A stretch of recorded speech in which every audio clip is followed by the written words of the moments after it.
Helicopter उतरणं एवढं सोपं आहे का?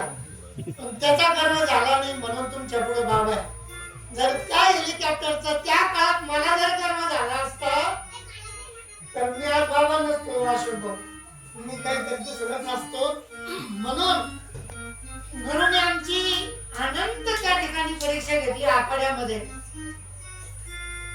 आणि काल प्रयागराजचा कुंभ झाला. मला खूप आनंद झाला त्यावेळेस.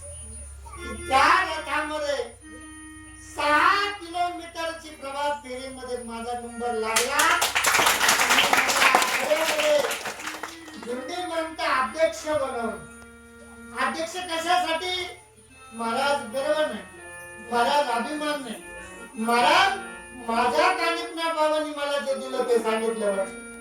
ही माझ्या कानिपनाथाची कृपा होती. अगाध शक्ती कानिपनाथ बाबाची आहे. जो इथं नतमस्तक होऊन, जो श्रद्धेनं नतमस्तक होईल आणि मनात नुसती त्या कल्पतरूच्या झाडाखाली उभं राहून कानिपनाथ बाबांनी पाहून जर नुसतं मनात आणलं तर ते काम सिद्धीला गेल्याशिवाय राहणार.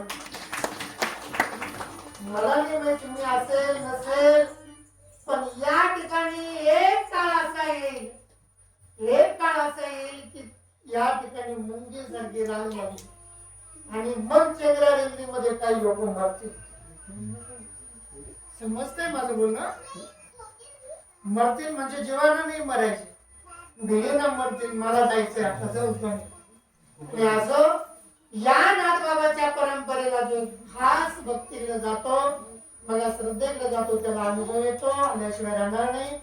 आपण या ठिकाणी काय हे सांगितलं तर महाराज म्हणले अनंत जन्माचं सुख आहे याची ठाई बहु पायी संताची. या संतांच्या पायाजवळ बहु सुख आहे. बहु म्हणजे किती? त्याचा काही असं लावल्या जाणार नाही. काय लावल्या जाणार नाही? त्याचा अंत आणि अनमोल मोल लावल्या जाणार नाही. म्हणून बहु पायी सुख संताची या सांगितलं गेलं. आता इथं चिंता करायची गरज